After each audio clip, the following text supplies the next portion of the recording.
Empathy is a human superpower. It sparks our curiosity, engages our compassion, and animates our connection to all living things. Let us journey together towards understanding as we sail through space on this amazing ship we call planet Earth. This is the Empathic Ecologist. Good morning, ecologists. It's a beautiful spring morning here in my city of Winston-Salem. It's a little chilly. We've had a bit of a cold front that's coming here right at the beginning of spring, so I think it's in the 40s right now, hence the hoodie and the coat. But yeah, it's just gorgeous. The sky's blue, the sun is out, and I've been taking a walk and thinking, and it's been an interesting couple of weeks in my relationship with life, and in particular in my relationship with Christianity, with religion, with people that are still practicing it, people that I'm close to. I think some things have been boiling up for a while, and I think I've been avoiding conversations with people that I'm close to for a while. And some of it just kind of all came out, and some of it came out on Facebook. Not the best place necessarily for that, but at the end of the day, I have my settings to where only my friends can see at least what I post. So it's not like I was sharing it with the whole world necessarily, but yeah, some things kind of came out over Facebook, and some arguments were had and discussions, and there's a part of me that I think we need that. I think we need a space where we can argue, where we can discuss, where we can debate religion and metaphysical things and meaning and ethics and morality. I think that's really important. And sometimes for me, Facebook, I tend to be an introvert, and I struggle with talking to people in person about some of these things. So sometimes Facebook is like a primer that helps me get to a place where I can then talk more in person with people. So it can have value in that way. And I think that led to some of this. Some of this led to some good and necessary conversations with people that are close to me. And I think it was a bit of a breakthrough for me, coming through and realizing some things about my relationship with Christianity. It's interesting, and I know this is not everyone's experience. People who like me have in terms of identifying as a Christian, in terms of believing the core doctrines, people that have left Christianity, who, for at least for a period, can't even be around a Christian church for a while. And that was certainly true of me. I, for several years, had a really hard time being around any church. I would only occasionally, whether it's for a funeral or maybe just a special event that some of my family was at, only occasionally would go back. But and the pandemic, kind of gave me that space as well, as I know is true for a lot of people, to just be away from it for a while, especially if you've grown up in it, literally, and this is no joke. I had been going to church, bare minimum once a week for my entire life. I don't think I'd ever gone more than maybe a few weeks. There was this period where a brief period one year where I had some health problems that I thought might, chronic health issues that I thought might have been contagious, so avoided going to too many public places, but that didn't last more than a year. So aside from that 1 year where I tended less just because I didn't want to get people sick, that was the thinking anyway at the time. Aside from that, my entire life I'd been going bare minimum once a week, but for most of my life, 3 times a week: Sunday morning, Sunday night, Wednesday night, and then sometimes I was at the church other days too for special events or doing ministry together with the church, helping other people together. And honestly, I do have a lot of positive memories from those times, but the majority of that centers around connection with people. Honestly, at the end of the day, connection with other humans is where honestly I've found probably the most meaning in my life. Having shared values, getting together in the same space, connecting with one another regularly, singing and harmonizing together, working together to help other humans. These are the places I found the most meaning and the most connection in my life. And I'm very grateful for those experiences. And the older I get, the more and more I'm coming to grips with this reality that there are people in your life, and I know this will be true for people that have relationships with me, that, and my own kids. I'm thinking of like people that you're close to that have loved you well in many ways can also hurt you. And being able to hold those two truths in tension of like say, hey, this thing you said, or this principle you taught me, or these actions you took really caused me pain. Maybe that, I know that might not have been your intention, but it caused me pain. It caused me pain. While at the same time realizing that this person has done wonderful things for you, that they've been for you and been there for you in many ways, and holding those two things in tension. And I think I'm slowly, it's a slow, painful process, but slowly, and it kind of happens in fits and spurts. There's periods where just there's a lot of, I'm remembering the hurt, and there's a lot of anger and some bitterness, maybe even some feelings of what you might call hate towards certain aspects of Christianity or certain principles that I was taught that really have really caused me and a lot of other people too a great deal of pain.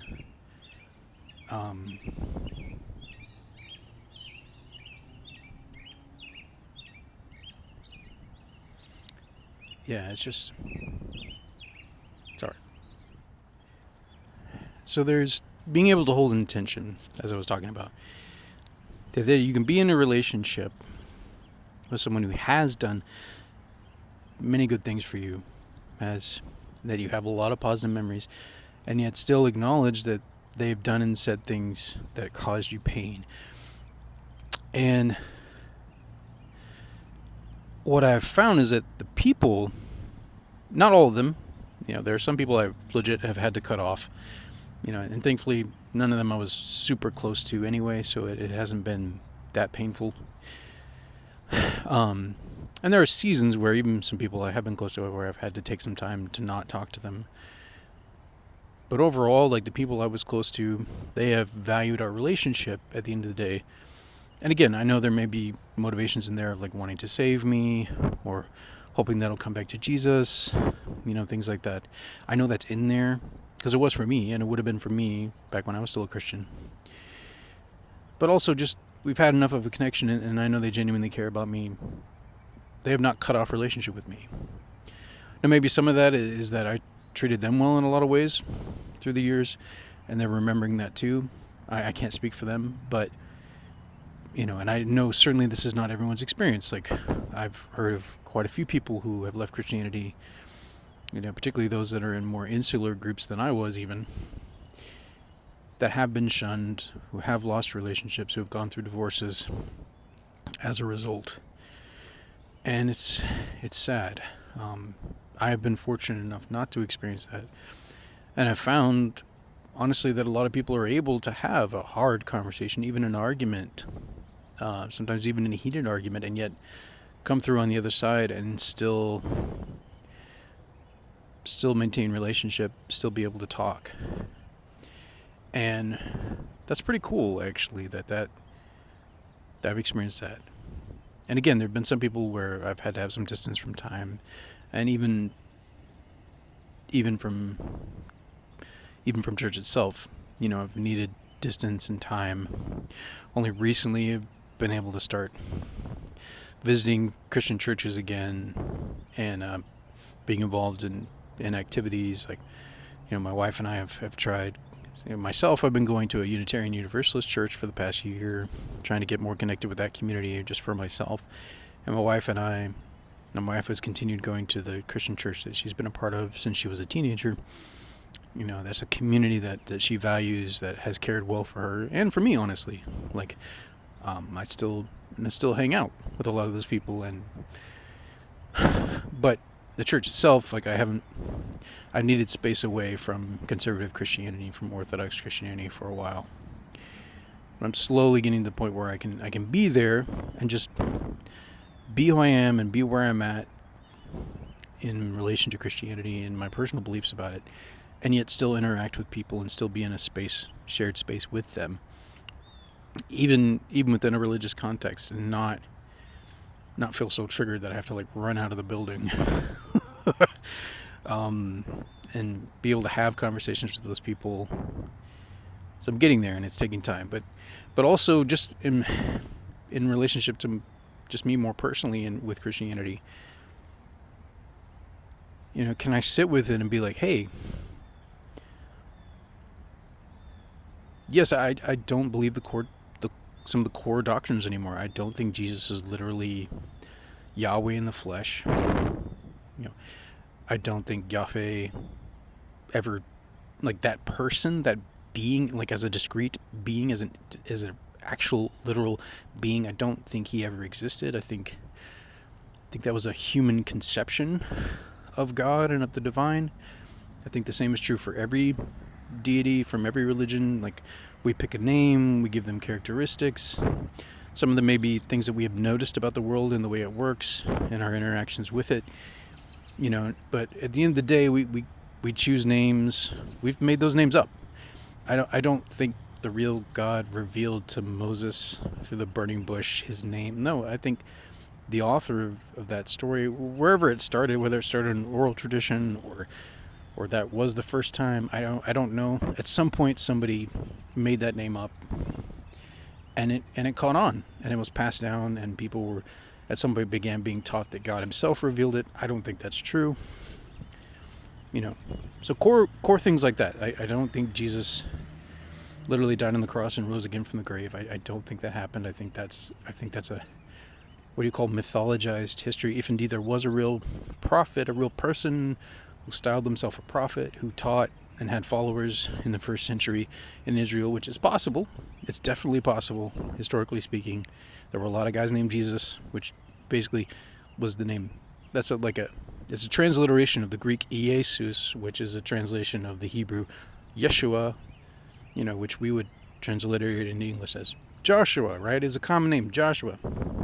His name was Josh. There were a lot of Joshes apparently in the first century.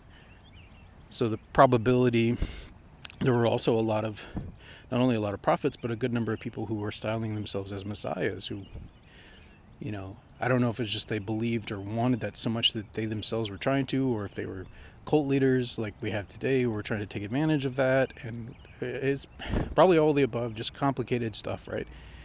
So there might have been a real person, perhaps even who began to view himself as a messiah. That's possible. It's also possible that he was just a prophet and other people valued his teaching so much that then they started saying he was the Messiah, and eventually some started believing he was God himself. Now, if he himself literally claimed that, then the dude was either a con artist, I think, or he was a little bit delusional at best. If you start thinking you're God, not good. But I think more likely that it's his followers who later deified him. So I've come to those conclusions just empirically. I think it's much more likely that those elements of the story were invented by his followers decades later. Probably developed over those decades through oral tradition and different things. But even within the Christian church for the next 200-300 years, there was disagreement about, was Jesus divine? In what sense was he divine? Was it apotheosis? Was he pre-existing divine? Was he, all kinds of different views, eventually solidified into what we might call Orthodox Christianity today. But the more I've learned about that, the more I realize, there wasn't a lot of agreement in the first 3 centuries about exactly who Jesus was. And the events surrounding what did solidify that, some of that came at the edge of the sword, in a sense, because of threats from the Emperor of Rome himself, who, whatever his reasons, whether they were altruistic or whether it was political or some mixture of the two, maybe he did actually convert, maybe he saw it more as an opportunity to unify his empire more. I don't know. Didn't know the man. Didn't know Constantine. Not an expert in the history, but it does seem like a good bit of it came through political pressure, putting it mildly, and maybe to some extent threats of violence. I don't even know, but definitely political pressure. And when you're an oppressed people group who's been conquered and colonized by an empire, and they start telling you, hey, you need to get your shit together and figure this out, you're going to feel some pressure to do that, right? So it's complicated. Life is complicated. Religion is complicated. Metaphysical beliefs are complicated. People have a lot of different perspectives. And I think that's okay. And I think the real God, if indeed there is one or many, if they're as powerful as we think, if they actually are responsible for the creation of the universe, I think they can handle that. I think they can handle us having thousands and thousands, if not millions, or even billions of different perspectives. And I think it's us humans who are like, we get scared that we might be wrong, or we get scared that we might be abandoned by this being because we have been abandoned by people, or hurt by people, or we'll be disappointed, or we're scared about death because we don't know for sure what's going to happen afterwards. So we try to cling to our traditions, and then we start sacralizing them, and then when we get to the point where we're making them unassailable, where we're saying, hey, this sacred tradition, this sacred book, not that it cannot be questioned or wrestled with, but more, I mean, that certainly exists in some cultures. Thankfully, in the ones I was in, that you were allowed to question it, but you weren't allowed, well, I shouldn't say that. You were also allowed to believe that it was wrong, but only up to a point, right? Because if you denied the core beliefs, then you weren't a Christian anymore, and you were in danger of being thrown into hell if you continued down that path. So you were allowed to question it only up to a point, right? Only up to a point. But the general belief was that this book, it can't be wrong. It's unassailable. It's perfect. And if we think it's not, then our understanding of it is what's faulty, not the book itself. So when you get to the point where you raise your sacred book, or your leader, or your conception of God to the point where you think this has to be perfect and that everyone else should agree with me, I think that's just a very unhealthy place. I understand. I think a lot of it comes out of fear, desire for control over your life, to control as much as you can, in the world around you, because the world can be a scary place, right? So ideas like that, I think, come mostly out of fear and a desire for control, and for some, a desire for power over other people, which at the end of the day, I think is also coming from a place of, I want to control my environment so I can be safe and get what I want. You know what I mean? And most of us are like that. Not all of us want to have an empire, you know what I'm saying? But we have things that we want, and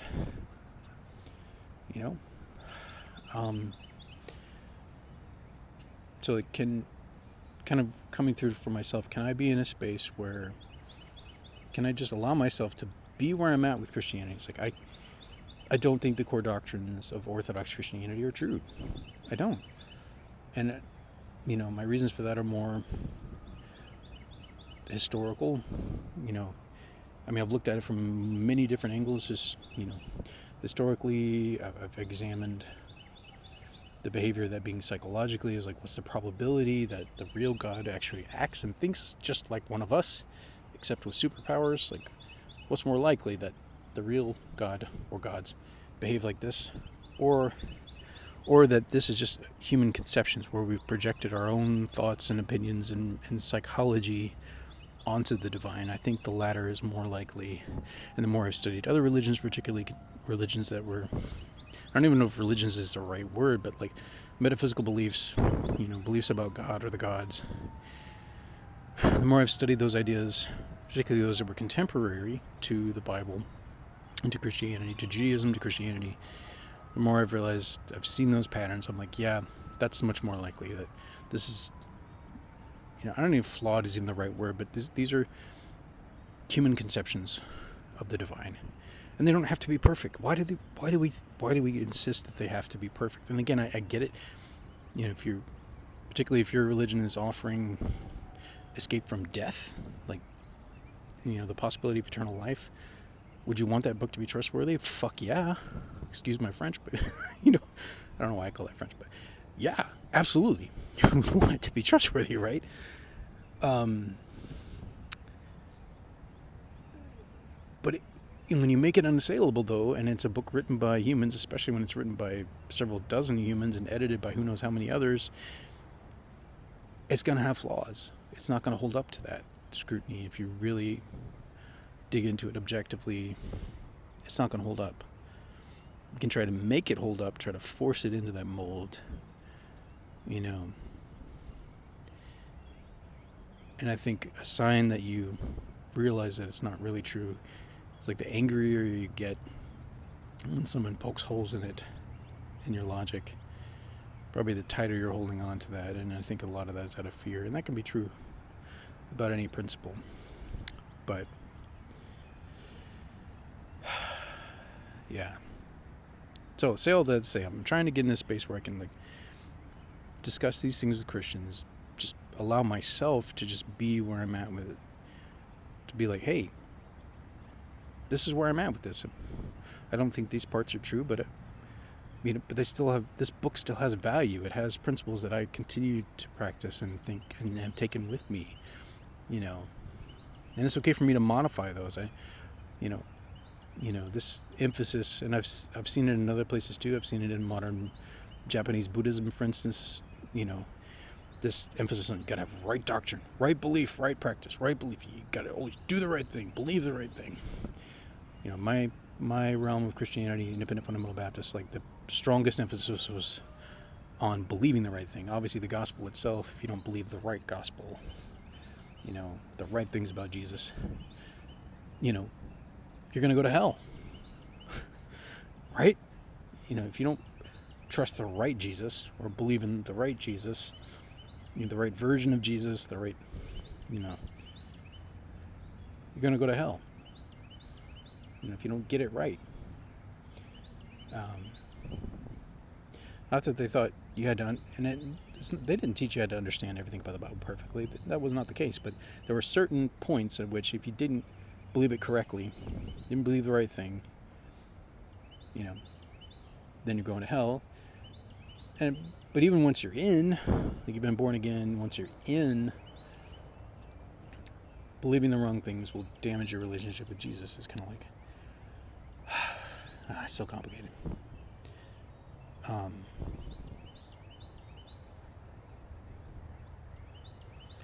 Slowly starting to give myself permission. It's like, I don't have to be right about everything. I can just, like, right in this moment, right here today, I can be where I'm at and share that with you and allow you to be where you're at. And we can disagree. And if we can do so respectfully, then you and I can have a relationship. But if you're going to be an asshole about it, and you're going to constantly pressure me or shame me or use fear to try to get me to agree with you or attack my character, then you and I aren't going to be able to have a relationship. And I'm going to have to distance myself from you or cut you off if you continue down that path. But if we can have a respectful discussion, honest, where we both say, hey, this is where I'm at, this is what I believe, this is why I believe it, and talk back and forth. In the broader sense, of society and how we decide on rules, I think democracy, representative democracy, is one of the best inventions humans have ever come up with, in my opinion. Representative democracy, which is not taught in the Bible. No, it promotes theocracy. Theocracy, which historically speaking, whenever countries have become theocracies, it's ripe for abuse, both from dictators, from monarchs, from cult leaders, religious leaders, popes, you name it. Yeah, theocracy is not good. Yeah, it just isn't. On the human scale, on this horizontal plane, if you will, not good. Doesn't work. But representative democracy, even with all its flaws, I think is one of the best things we've invented. To say, let's have our discussions. Let's have a space where we can freely discuss different ideas. But at the end of the day, let's vote on it. And if we reach consensus, then we agree to abide by the consensus. But it doesn't have to stay that way, that we can continue talking about it, have an ongoing conversation, and we can change and adapt and grow over time as a society. I think that's one of the best approaches to human governance and organization that we've come up with. And that is something I do want to defend, the principles of democracy and representative democracy. The bigger the country or the group or the state that you're in, the more the need for representative democracy. Pure democracy, just untenable when you get to a certain number of people. You get beyond 150 in some ways, 150 people, like get to the point where like pure democracy, just isn't realistic. It isn't pragmatic anymore. So representative democracy makes a lot of sense. Anyway, That's something I really value. And that's something I was taught, growing up. Not from my religion. My religion doesn't teach democracy. It promotes theocracy. Absolutely does. But from those around me, I was taught to value democracy, and that is a principle I was taught growing up, and I'm very grateful for that, and I still value it. I think it's one of the best things we've come up with as humans in terms of self-governance. Yeah. So, anyway, just learning to be where I'm at and let others be where they're at, and have the greater priorities be, and this is a struggle, rather than me having to be right, promoting mutual understanding and connection and cooperation, hopefully, around things that we agree on and we value together. Those, at the end of the day, are more valuable than any one of us being right about metaphysical things or morality or ethics. Let's have connection, let's have mutual understanding, and let's grow together, right? So that's all I got to say.